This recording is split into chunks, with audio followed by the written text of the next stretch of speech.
This is for some of you who keep saying the Europeans brought you this and brought you that, brought you this and brought you that. Yes, we know they brought us some good things. You can't deny that fact. But they brought you more bad things, you know. Before the arrival of the Europeans, we didn't have thieves and we didn't have some of the diseases that we're suffering today.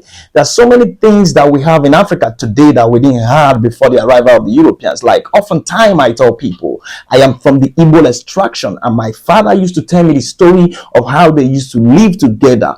That if you didn't have something, someone else can just literally come to your house, take something and go and use. And when you come back, he comes to tell you. It's no more like that because they were social cultural people. But today the Europeans came with the idea and the mentality of capitalism and destroyed Africa. As a matter of fact, I'm about to read you Lord Macaulay's address to the British Parliament in 2nd February 1835.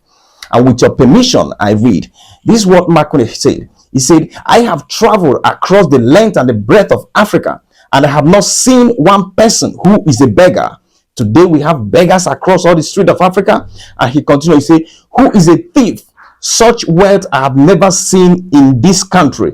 Such high moral value people of such caliber that I do not think we could ever conquer this country unless we break the very backbone of their nation, which is her spiritual and cultural heritage. And therefore, I propose that we replace her old and ancient education system, her culture. For if the Africans think that all that is foreign and English is good and greater than their own, they will lose their self-esteem, their native culture, and they will become what we want them, and a true dominated nation. That's what's happening today. And I've said several times that if I'm wearing this suit and it's made from my country in Aba, Nigeria, we look at it as inferior. But if it is made in Britain or France, we look at it as a designer. And that's a problem, because that is neocolonialism on action right there. Our brain have been dampened, and we need to read. Knowledge is power. The problem of a black man is gross ignorance. Our people do not study.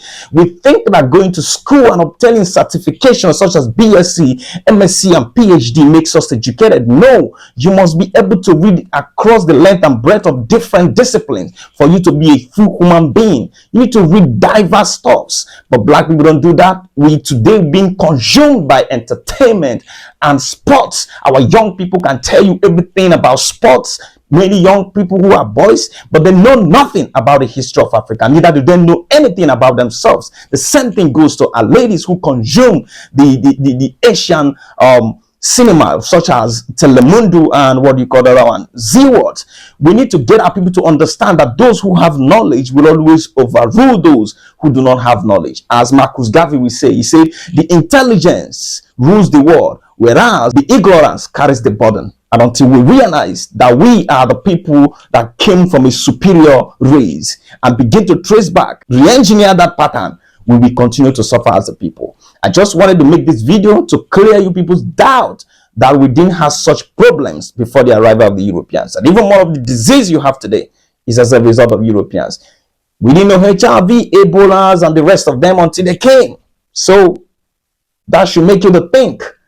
Anyways, if you like this video, I want you to share it to your family and friends. I still remain Kelechi Ogbonna, aka Captain Africa. See you in another video.